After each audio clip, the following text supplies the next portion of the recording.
All right, gonna make a quick video. Hopefully, it'll be quick. I have a tendency to drag on a little bit, but see, I'm gonna put a stopwatch on it so I don't get too carried away. So after yesterday, November the 8th, you can see it's November 9th today. Yesterday was a little brutal. Um, Definitely for me. I wish I would have had the intuition to watch my astrologer lady, Marin Altman. she, I got to give her credit. She did predict a lunar eclipse of the full moon, catastrophic dump day for markets, especially for Bitcoin, Ethereum, crypto. That's when the FTX news came out with Binance buying them out. So yeah, what we're looking at here on Bitcoin here, I can show you two different chart views of it. We've already hit the 9 count right here on a 4-hour chart.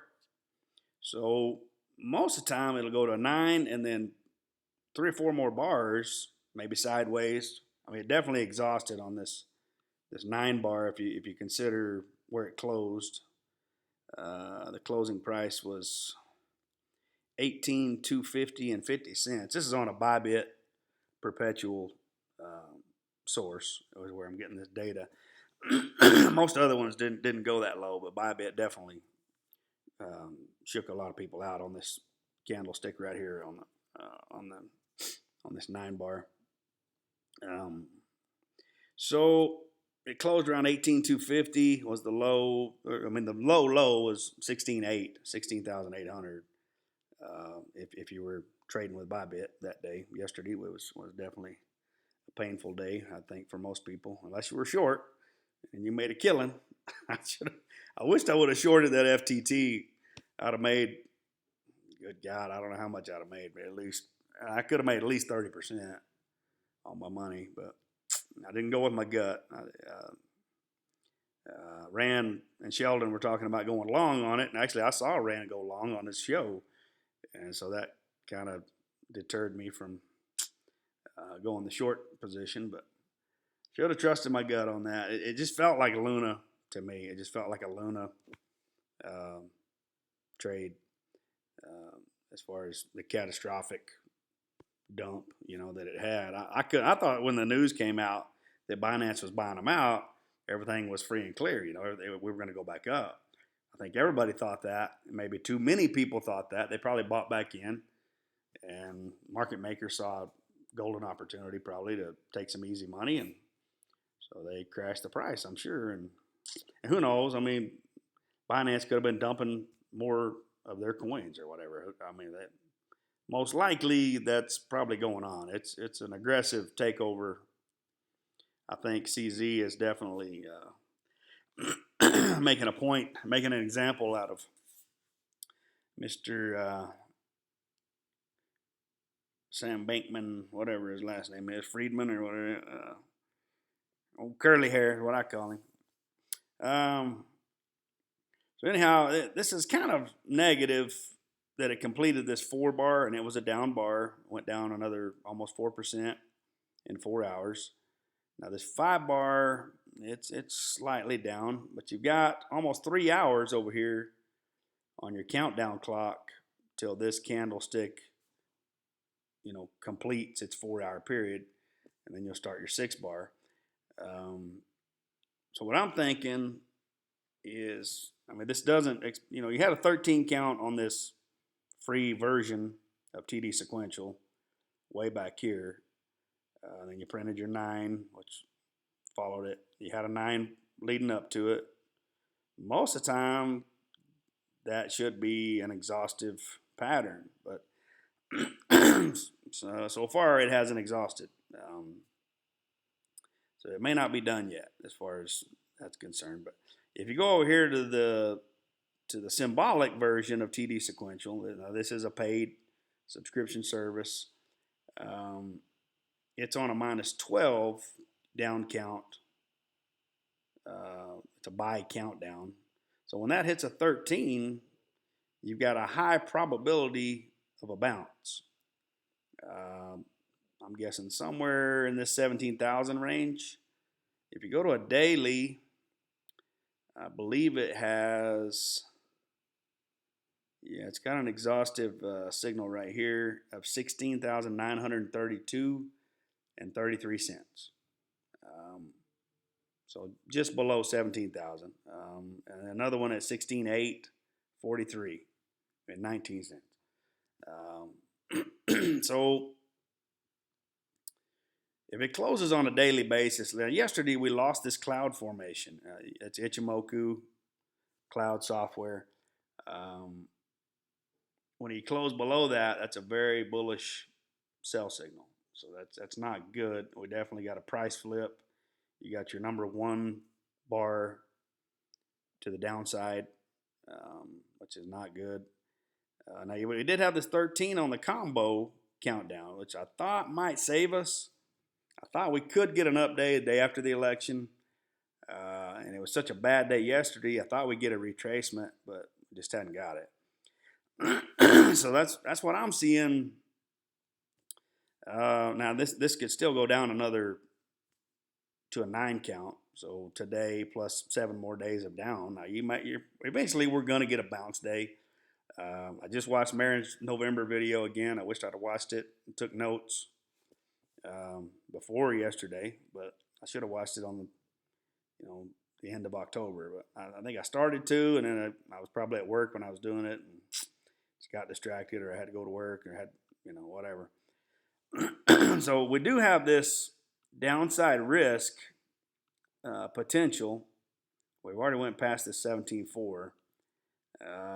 You've got another one at 16.955 is another downside risk potential. So that kind of lines up right here with the 16.932, 16.8.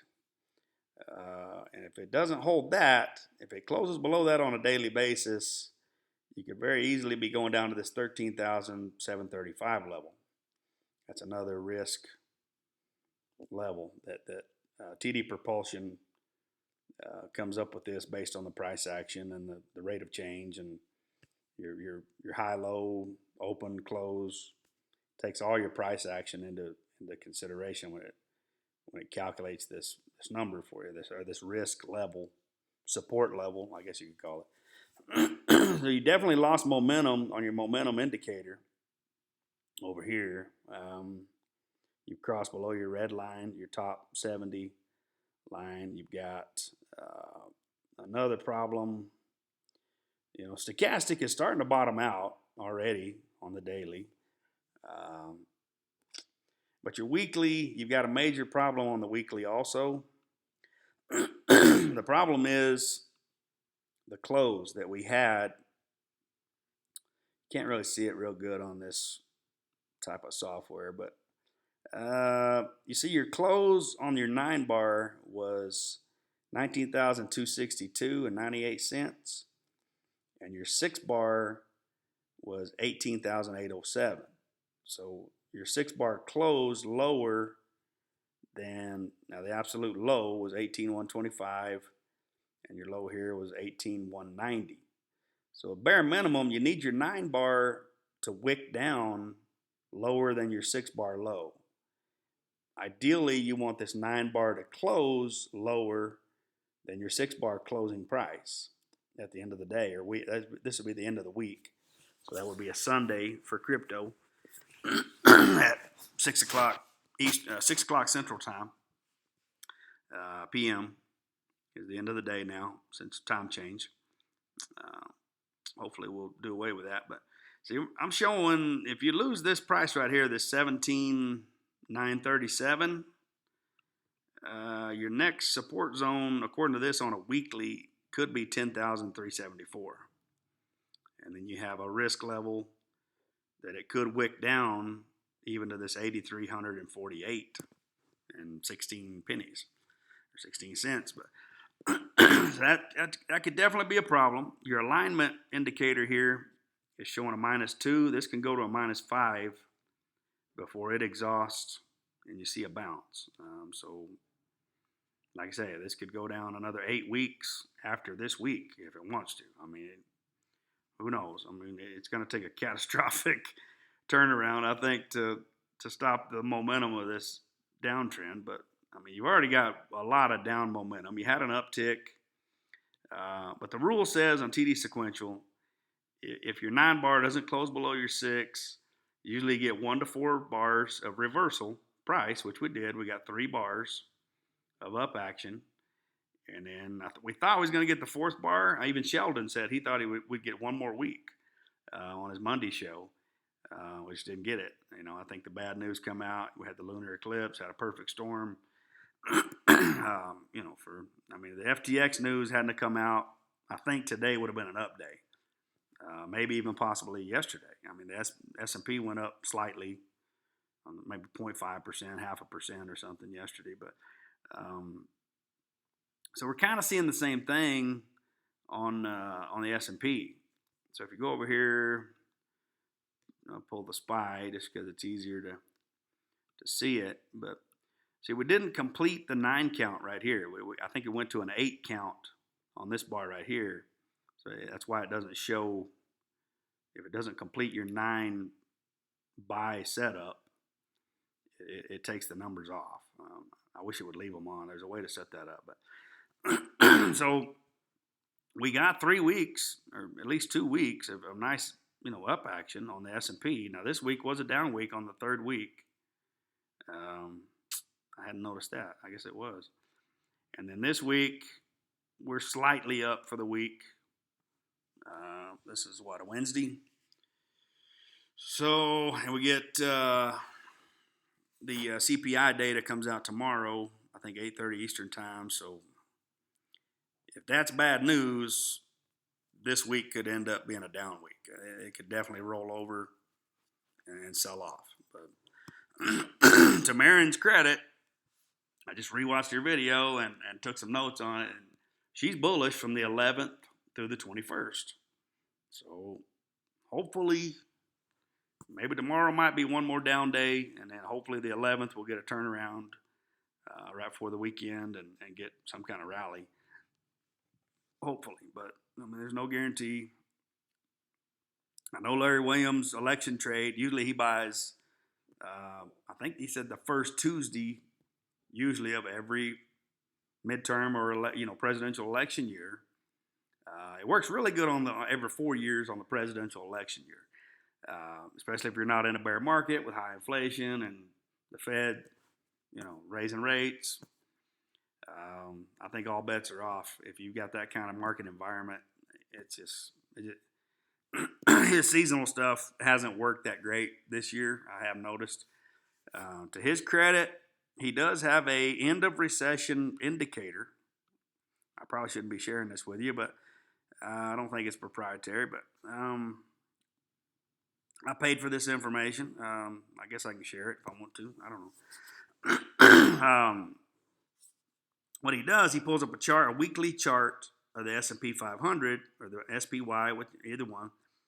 I use the SPY because you can get the volume. You can get live trading action on it too. So type in the SPY, put it on a weekly chart, and tap this little arrow. You'll have to add this rate of change indicator over here. So you come over here to your deal right here, go up, find your rate of change indicator. You click that one time, and then you have to change your settings to a 13. So it's measuring 13 weeks of price action is the way this thing calculates it.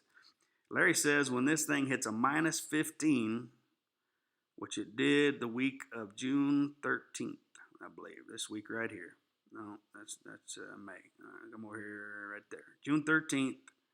If you look, the indicator shows minus 17.70. It closed the week with below negative minus 15%. So it's showing in a 13-week period, you have your rate of change has dropped at least 15% in a 13-week period, which is equivalent to 1 quarter on Wall Street.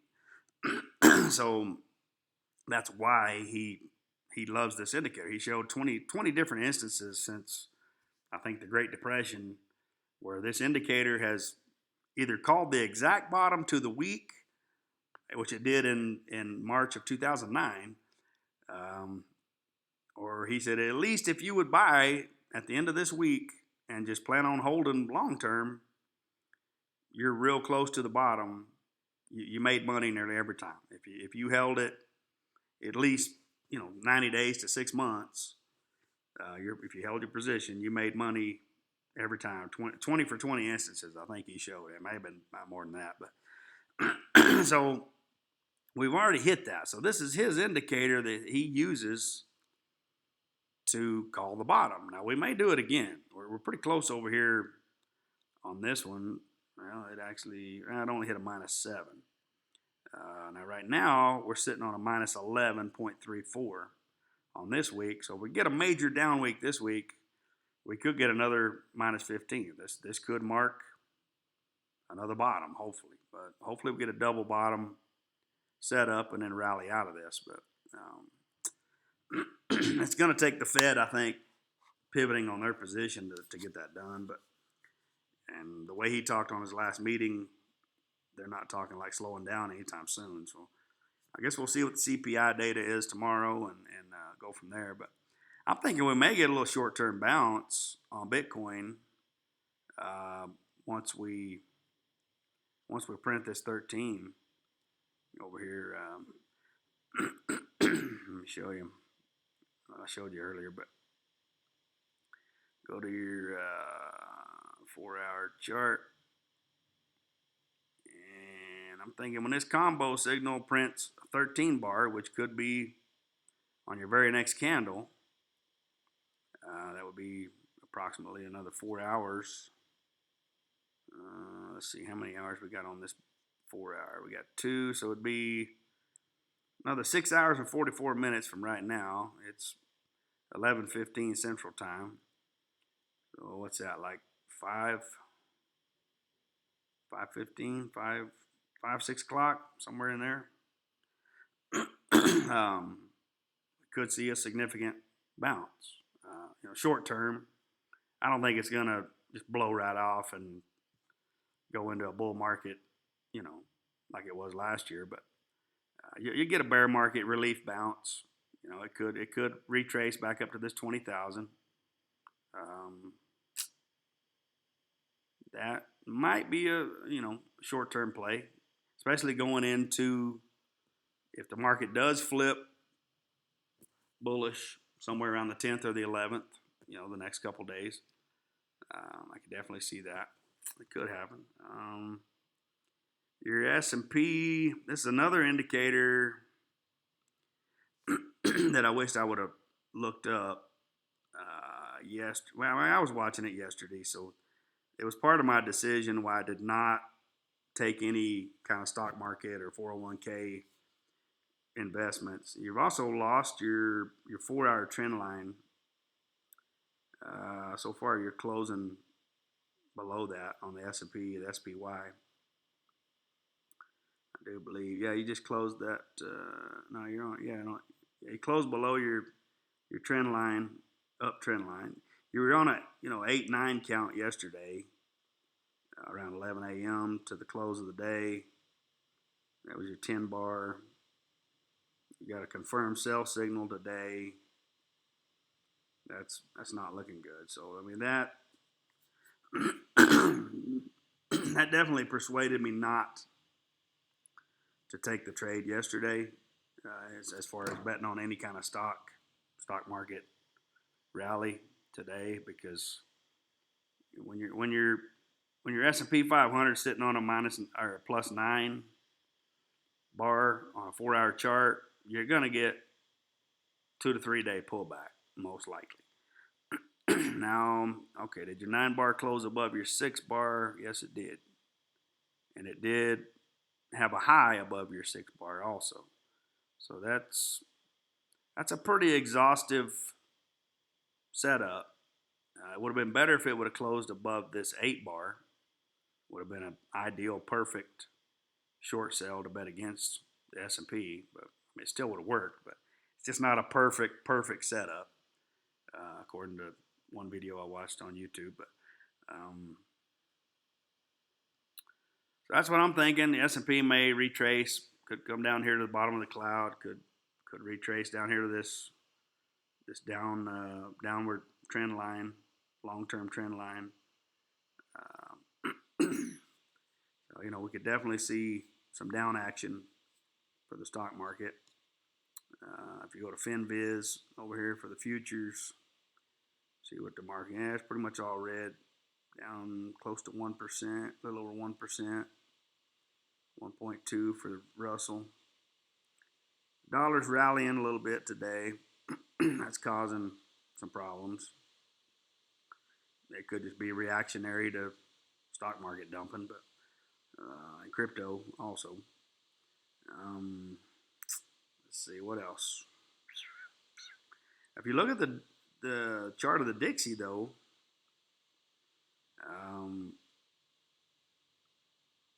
it was showing some weakness on a daily. The 4-hour getting somewhat exhaustive. Let's put it on a Heikinashi, see what it looks like. It still didn't complete on that. Your daily, you had a daily sell signal right here, your yellow arrow on that SSL indicator. You close below your baseline, your baseline's rolled over, indicating bearish.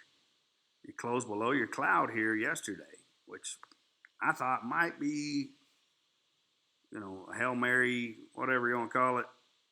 But it's bouncing right back in the cloud today. So this cloud signal right here is invalidated. If it closes back in the cloud today, we could be right back off to the races. Most likely come back up here and retest top of the cloud, or maybe this trend line up here. So if you get a strong dollar, it's definitely going to affect crypto for a while. That's on a daily basis. So you could see at least a week to 9 days, 5 to 9 days of up action. Weekly, you're still on a weekly sell signal. Right here was your sell signal. You hit the 9 bar, topped out, closed pretty strong above your 6 bar close. Closed above the 8. Your 7 bar had a higher high than your 9, which is not a perfect setup, but you did get sell count. You closed below your up trend line for, that's a long-term up trend line. It goes back like 2 years, I think. It's one of the first breaks that we've had below it and stayed below it for 2 weeks, possibly 3 if it closes this week below it. I'm sure it's going to come up here and retest it, most likely, but may even break through it.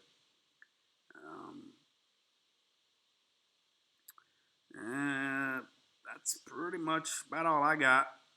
You could watch FTT, I guess, if you wanted to. Man, this thing's in the 3s. Wow, 3.7. Man, I think it hit a low of 2 something yesterday.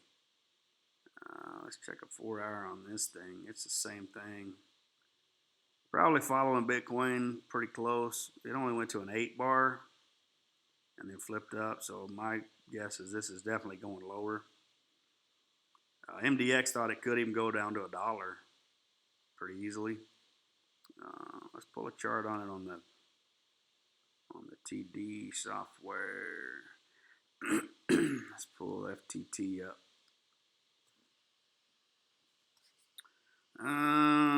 Yeah, you've definitely got some problems. You got some issues here. It's already hit a 13 off of this count, and looks like it may have started another one. So you got a 5-6 on this count from somewhere. 6, 7, 8, 9, 10, 11, 12. There's 13 count. Completed, and then you hit your 9. Now let's see, how'd your 9 bar close? Closed 473. Your 6 bar was 462. So there again, this is not an exhaustive pattern You needed this 9 bar to close below 462, or at least make a lower low than your 6 bar. It was 255 was the low. This was the fell out of bed, fell off a cliff bar that everything dumped on yesterday. That I don't know what time frame it was. I think it was around 11 o'clock. Might have been after lunchtime, but so I would think this is probably going lower. This could print another 13 bar on a 4-hour chart before it bottoms out.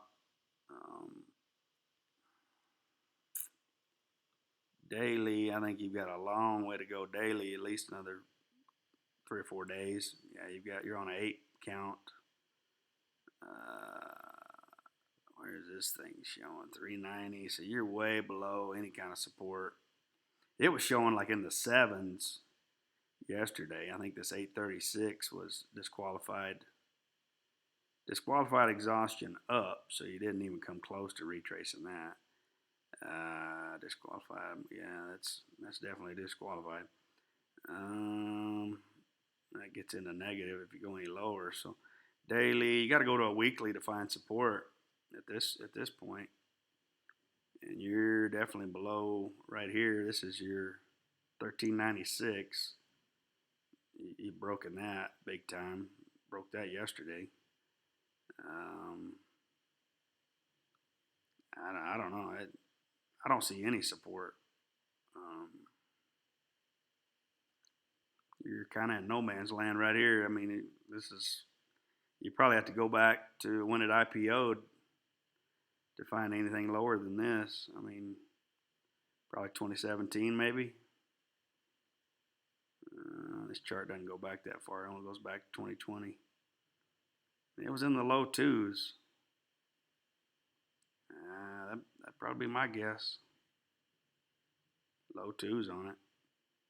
It's already hit 255. So anyway, and it's on a -4 weekly on that sentiment or alignment. Let's see what it is on a daily. Daily -4, 240. -4. So ideally you want to see that on a -5. That's an exhaustive signal. I haven't tested it a lot. I don't know. I don't know how accurate it is. You're gonna have to wait on this 4-hour close on a 4-hour candle. So let's go to a 1-hour.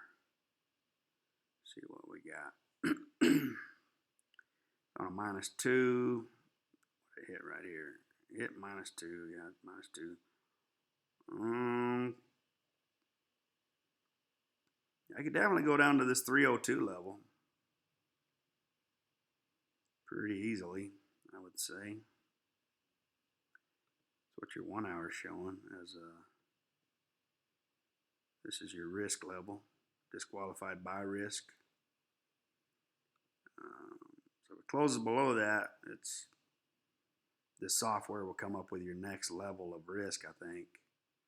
Most likely down around this low 2s, but so I don't know. I'm afraid to touch it. It just feels like a Luna trade to me. It feels like you're stepping in front of a freight train. So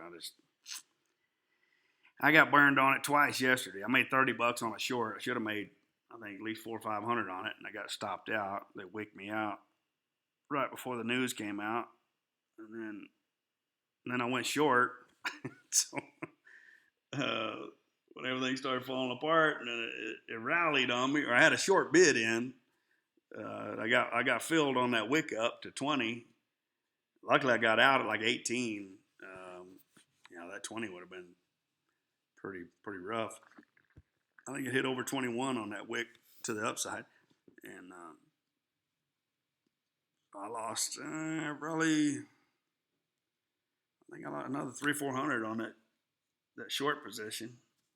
Should have reshorted it, I guess. I'd have made a killing on it if I'd have reshorted it, but I thought it was going up like everybody else, so it just didn't work out. But anyway, I'll just make this one a short video, and it may not be that short. I don't know how.